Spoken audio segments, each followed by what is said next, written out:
Sadiqa fitr va uningga munosabatlik ahkamlar. Abduri Dr. Abdul Aziz rahmatullah. Barliq hamd sana Janobi Allohga bo'lsin. Payg'ambar sallallohu alayhi va sallamga, oila tavobotiga va uningga taki qiyomatgacha ergashganlarga durud salomlar bo'lsin. Sadiqa fitrning aniqlamasi. Lug'at ma'nosi eg'iz ichish sadiqasi yoki fitrat, yaratilish sadiqasi. Shar'iy istilohda musulmonlar ro'za hayit munosabati bilan Ramazon ro'zasini tutishni to'xtatib, eg'iz ochganda fikrlarga berish vojib bo'lgan sadiqadir. Bu sadiqa er bo'lsin, ayol bo'lsin, cho'ng bo'lsin, kichik bo'lsin, qul bo'lsin, hur bo'lsin, har bir musulmon beshiga vojib bo'lganlik uchun kishi beshiga vojib bo'ladigan zakat zakatul fitr deb ataladi. Qandaqli bo'lmasin, buni hadisda kelgan bo'yicha bir xil zakat deb ataganda Ramazon ro'zasini tutishni to'xtatib, eg'iz ochganda Ramazonda sodir bo'lgan ba'zi gunohlarni poklag'uvchi, ro'zaning kam qolgan nuqsonlarni to'liqlag'uvchi zakat degan ma'noda bo'ladi. Chunki zakat degan so'z poklash va o'stirishni bildiradi. Lekin pul, mol va boshqa iqtisodga muayyan o'lcham bilan beriladigan zakat bilan bu zakatning ko'p farqlari bor. Sadiqa fitr Ramazon oyida sodir bo'lgan g'ayvat va til haqoratga o'xshash ba'zi gunohlarni yo'yadi. Masalan, ro'za tutgan kishi g'ayvat qilish, tillash, nomahramlarga qarab selish yoki ba'zi bir naloyiq ishlarni bilib bilmay sodir qilib qoladi. Sadiqa fitr bo'lsa tavba, zikr, istig'for va nafl namoz qatorliq boshqa yaxshi amallarga qatilib, ro'za tutgan kishining gunohlariga kafarat bo'lib, ularni yo'yib etadi. Kam yerlarni to'liqlab etadi. Yana Ramazonda ochliqning ta'minini etadigan kishi och yalang'och qilganlarga bu ozg'ina sadiqa bilan yordam qilib, Ramazondan amaliy dars olgan bo'ladi. Ramazonda ro'za va tarovih namozlarini ado qilishga, boshqalarni iftorlatib olish va mol zakotlarini ado qilishdek yaxshi amallarni ado qilishga muyassar qilganlik uchun Alloh taologa shukr izhor qilish bu sadiqaning farz bo'lishidagi hikmatlarning biridir. Shunga kimki Ramazonda ro'za tutib bu sadiqani bermaydi ekan, ro'za tutish ibodatidan haqiqiy bahramand bo'lmagan yoki uni yaxshi ishlarga muvaffaq qilganligining shukronasini bermagan bo'ladi. Yana bir tarafdan namoratlar bu sadiqani elib hayit oyimni muhtojlik his qilmay xushal-xuram o'tkazadi. Buning bilan yilda birer kun bo'lsa-mu namoratlarni tilash xorliqidan qutuldirgan bo'ladi. Demak, sadiqa fitr ikki tarafga foydasi yetadigan ibodatdir. Biri ro'za tutgan kishining o'zi, yana biri namoratlar. Natijada jamiyatdagi barliq tabiqa va qatlamlar hayit kunlarini haqiqiy shod-xuramlik va xotirjamlik ichida o'tkaza oladi. Ibn Abbas radhiyallohu anhuma mundaq deydi: Payg'ambar sallallohu alayhi va sallam fitr zakatini ro'za tutquchining behuda gap so'z tufaylidan o'tkazib qo'ygan gunohlardan poklanishi va yo'qsullarga oziq-tulik bo'lishi uchun farz qildi. Kimki fitr zakatini hayit namozidan burun bersa, u maqbul zakat hisoblanadi. Agar hayit namozidan keyin bersa, sadiqalardan biri qatorida bo'ladi. Sadiqa fitrning hukmi. Bu sadiqani Qur'on Karimning oyatlarining umumiy ma'nosi, shundaqla sahih hadislar va barliq musulmonlarning ijmosi isbotlagan. Hazrat Umar ibn Abdul Aziz va Abul Aliya pok bo'lgan odam maqsadiga yetdi. U Parvardigorning nomini yod etdi. Andin namoz o'qidi degan oyatni sadiqa fitrni berib andin hayit namozi o'qidi deb tafsir qilgan. Lekin ulardan boshqa barliq olimlar bu sadiqa payg'ambar sallallohu alayhi va sallamning hadislari bilan vojib bo'lgan degan. Ibn Umar radhiyallohu anhuma deganki, Rasululloh sallallohu alayhi va sallam qul bo'lsin yoki hur bo'lsin, er bo'lsin yoki ayol bo'lsin, kichik bo'lsin yoki cho'ng bo'lsin, har bir musulmonga xurmo yoki arpadan bir sa 2040 gram sadiqa fitr berishini farz qilib belgilab, uni kishilar hayit namoziga chiqishdan burun ado qilib o'tishga buyurgan. Shundaqla barliq musulmonlar bu sadiqaning farzligiga payg'ambar sallallohu alayhi va sallamning davridan tortib ta hozirga qadar birlikka kelgandir. Sadiqa fitr qachon farz qilingan? Sadiqa fitr hijratning 2-yili Ramazon ro'zasini tutish farz qilinish bilan birga vojib qilingandir. Sadiqa fitrni berish qanday kishiga vojib bo'ladi? Bu sadiqa har bir musulmonga vojib bo'lib, Hanafi mazhabida bu sadiqani zakat berish darajasiga yetgan boy kishilar beradi. Kambag'al bermaydi. Chunki zakat berish bilan elish bir kishida jam bo'lmaydi deyiladi.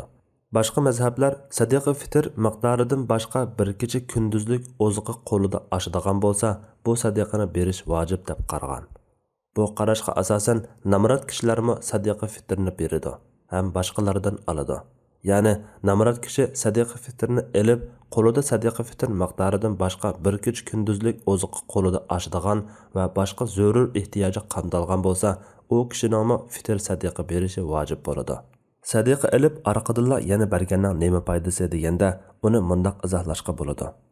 Gerçi yilda bir qatam bo'lsa-mu, namorat kishilarimi o'zini boylarga o'xshash, boshqalarga beralaydigan his qilishi, boshqalarga sadaqa berishdan iborat bu huzurdan baharman bo'lishi, davomli elishqili ko'nmay berishga ko'nishi, boyasha chaqdili beradigan emas, balki namorat chaqdimi beralaydiganga chiniqtirilishi uchundir. Uning ustiga bu har bir hayot inson uchun beriladigan sadaqadir.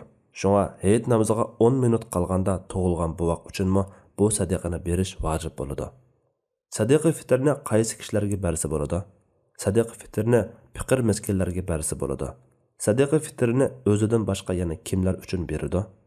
Bu sadaqani har bir musulmon o'zi, ayoli va o'zi boqadigan barliq bola-chaqalari uchun har biriga bir kishilikdan beradi. Yana ulardan boshqa o'zi beqiyotgan ota-onasi, to'liq igidorchilik qiladigan kishisi uchunmi beradi.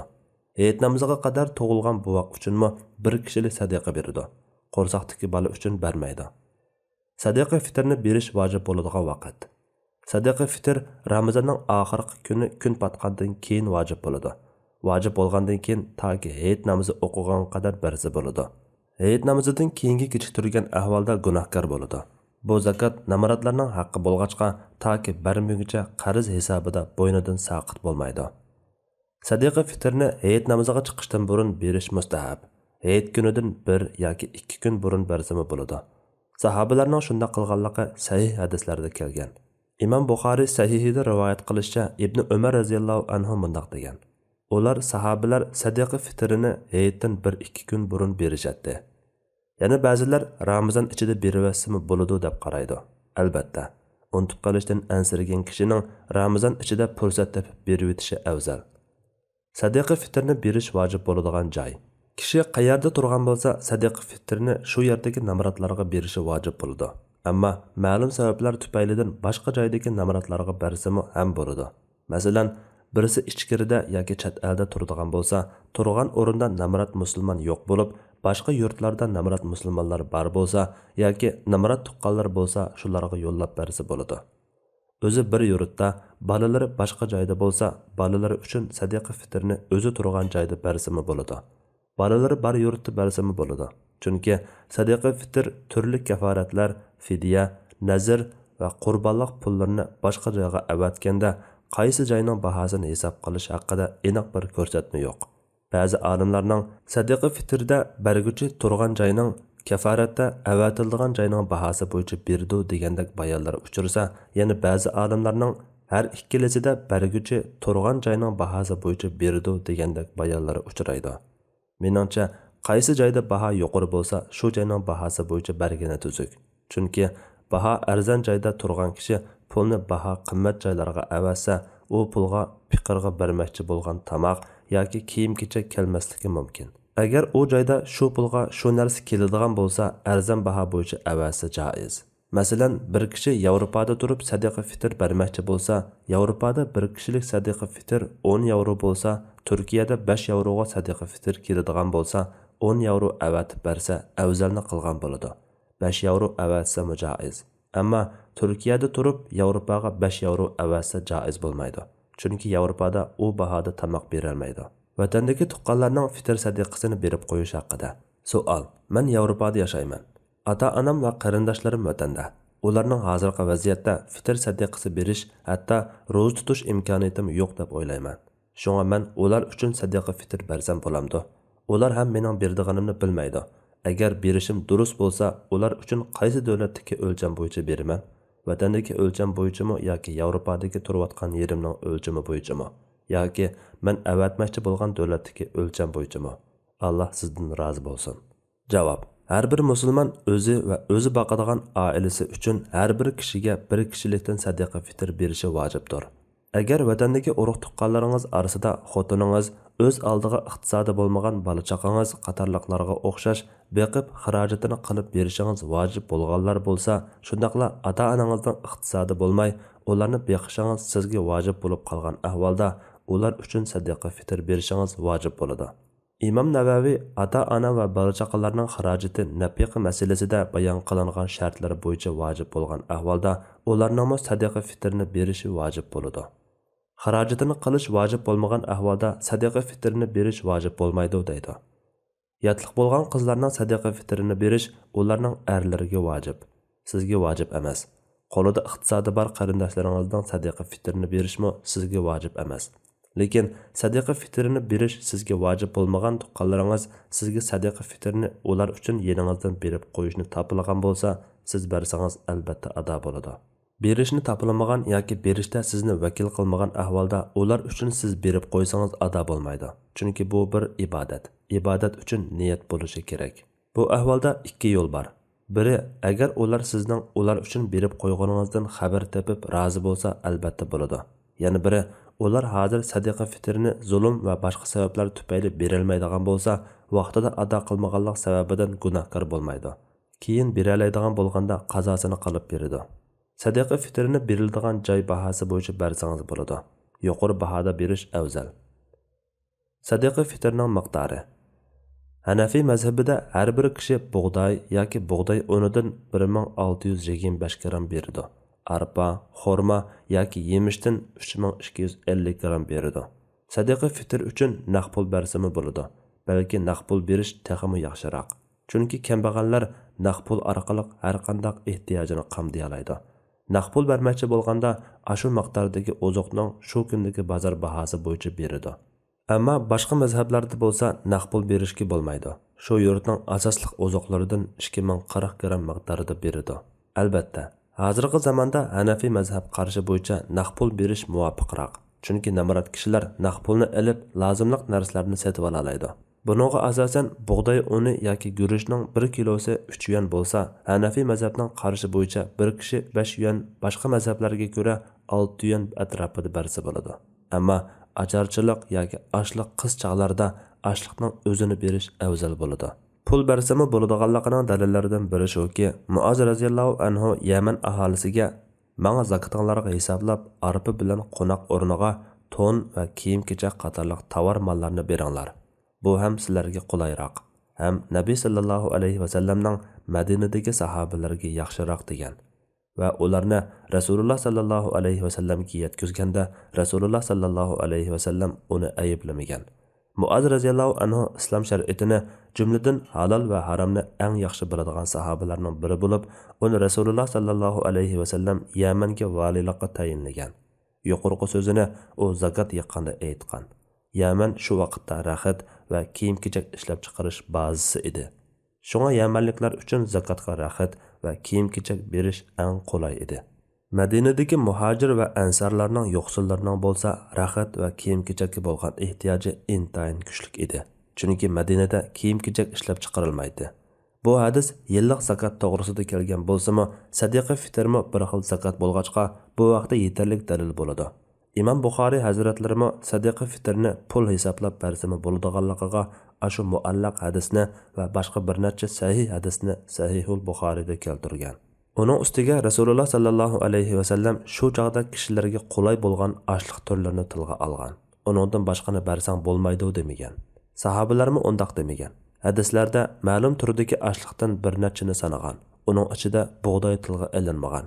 Lekin Muaviya roziyallohu anhu qatorliq sahobalar arpa va xurmoning o'rniga bug'doy hisoblab bergan. Bu qimmatini hisoblab berishdan iborat. Xalifa Umar ibn Abdul Aziz Basradagi valisiga davlat maoshidagilarning maoshlaridan har bir kishi uchun yarim tanga sadaqa fitr ilinadi deb hujjat tushirgan. Hasan Basriymi sadaqa fitrga tanga bersimi bo'ladi degan. Shariatning ruhi va maqsadiga nazarimizni ag'dirsak, zakot berishdan bo'lgan maqsadning kambag'allarning haqqi qilib bekitilgan o'lchamdagi pul molni ularning qo'liga yetkazish. Bu orqali cheklik doirada bo'lsa-mu, ularning ehtiyojini qamdash ekanligini yakunlab chiqa olamiz. Bu maqsad tang qimmatini berishdimi ishqa oshadi. Balki taqa tang qimmatini berish ko'pincha ahvolda ularning ehtiyojini qamdashiga bakrak munosib kelishi mumkin. Hadisda bu maqsadni ularni mushu kunda muhtoj qilib qo'ymanglar degan. Hozirgi amaliy ahvolga qaraydigan bo'lsak, cho'ng shaharlarda bug'doy, guruch tarqatilgan ahvolda kambag'al uni bozordagi bahosidan arzon sotib, pulga aylantirib xajlaydi. Natijada ya bug'doyni yeb foydalanolmaydi, ya uning bozordagi bahosidan foydalanolmaydi. Sadiqa fitrni ro'za tutmagan kishimi beramdi. Ramazon va sadiqa fitr o'z oldiga ayrim farzlardir. Shunga birini ado qilinmagan kishi yana birini tashlamasligi kerak. Biz yuqorida aytgandek, sadiqa fitr ikki xil foydasi bor ibodat bo'lg'achqa, ro'za tutmagan kishi Ramazondan oladigan foydani ololmagan bo'lsa-mu, namoratlarga illiqlik yetkazish, ularga xushallik bag'ishlashdan iborat bu vojibni tashlab qo'ymasligi kerak. Sadiqa fitrni bir qancha kishiga bo'lib bersa yoki bir qancha kishinikini bakla muhtoj bir kishiga yig'ib bersa bo'ladi. Bir kishining sadiqa fitrini bir qancha kishiga bo'lib berishi toza muvofiq emas. Chunki bunday qilsa, namoratlarni Hayit kunida muhtojlikdan qutuldirishdan iborat maqsad ado bo'lmaydi. Ammo bir qancha kishinikini bakla muhtoj bir kishiga yig'ib bersa bo'ladi. Chunki bunday ahvolda sadiqa fitrdan bo'lgan maqsad ado bo'ladi. Ammo shuningga o'xshash darajadagi yoki og'irroq boshqa muhtojlarni tashlab qo'yib, hammani bir kishiga yig'ib berishi muvofiq emas. Boshqa muhtojlar bo'lmagan ahvolda yig'ib bersa bo'ladi. Allah eng to'g'risini bilguchidir. Sajiya Islom tadqiqot markazi